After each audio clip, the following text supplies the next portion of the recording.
Hi, welcome to my 7 minute and 45-second description of the three stages of the American Revolution. Good luck studying.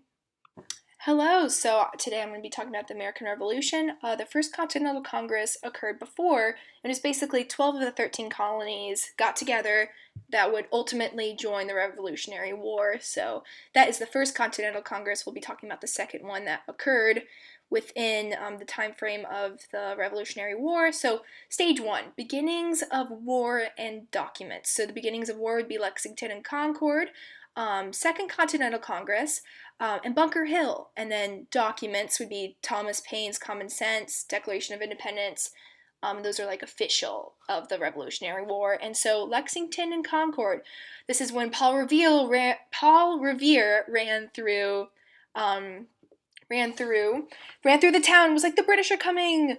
And he found this information out from the Sons of Liberty, and it basically kicked off the revolution. And it was a lot of British versus basically no colonists. And we don't know who shot first, but basically the colonists were like, "That's whack because we had like no people, and you had like a lot of people. So like, what the heck? And you killed 8 of us." So they were really mad, and it encouraged a lot of colonists to go against the British. And basically, this is Paul Revere being a blabbermouth. And Ralph Waldo Emerson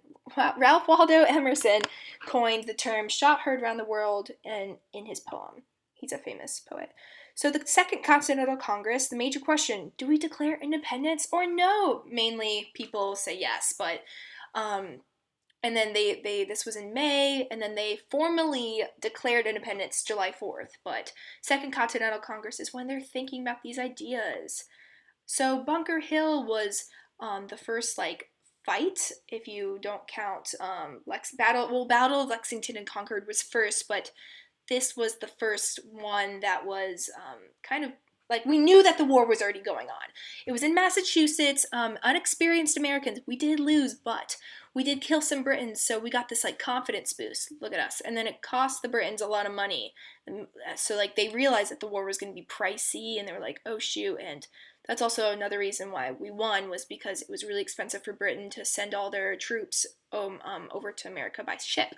So why is common sense important? Well, it's important because it basically was written to the common people, so like a lot of people could understand and relate. And so the people who aren't highly educated, they could say, "Oh wow, we should go to the patriot side." And this is a picture of Donald Trump because I looked up idiot on Google Photos, and that's what popped up. So common people, idiots, I don't know.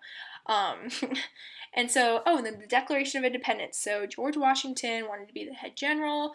And basically, I think the most important thing is to know that it starts with, we hold these truths to be self-evident, and that the Constitution, which was created afterwards, is we the people. So there's a difference.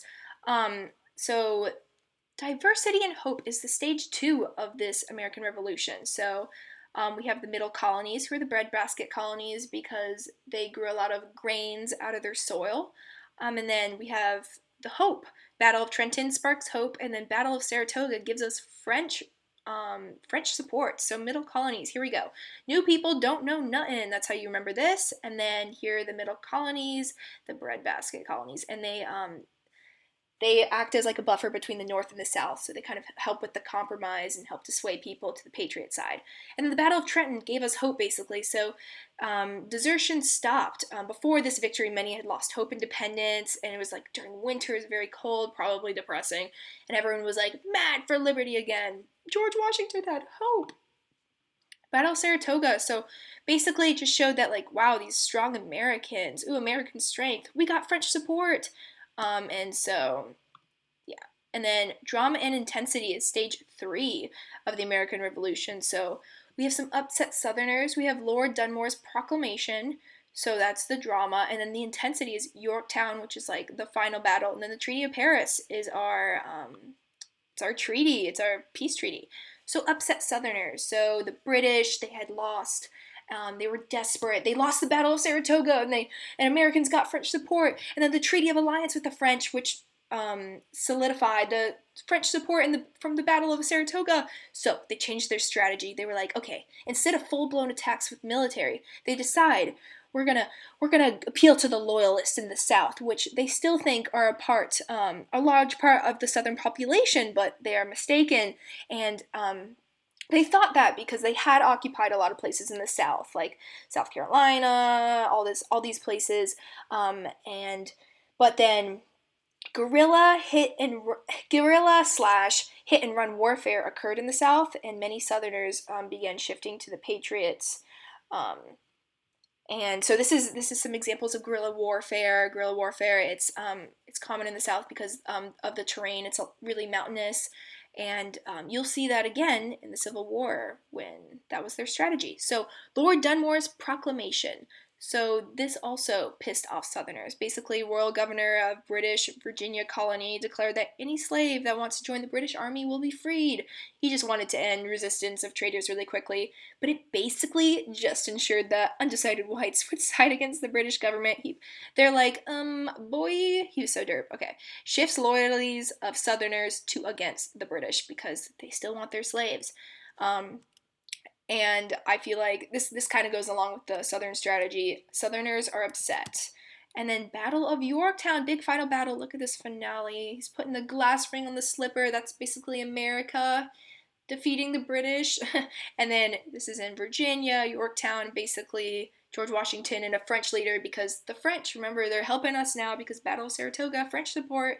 And they capture the two British defenses, and then British are like, okay, let's do this peace treaty. And then here's the Treaty of Paris, 1783. So 2 years later. It was finally, though, recognized. So I don't think the 2 years is really significant, but basically officially ended it. British were like, okay, we recognize America's independence. We'll delete our colony. Canceled, and then the U.S. boundaries were established. So this is important. USA got Northwest Territory, which does lead to conflict later. So later you will learn about John Jay's Treaty if you haven't already. And basically, it's just land disputes between the British from the American Revolution. Because although this treaty was effective and it definitely established the peace of the war, there were still some disputes because some British troops were still in America, and or they still own a couple buildings or something random. And then now British citizens in Canada and the United States could use the Mississippi River. Yay! In America, Americans could fish near Canada. Yay! So I think the main thing is USA got Northwest Territory and independence. So that's it.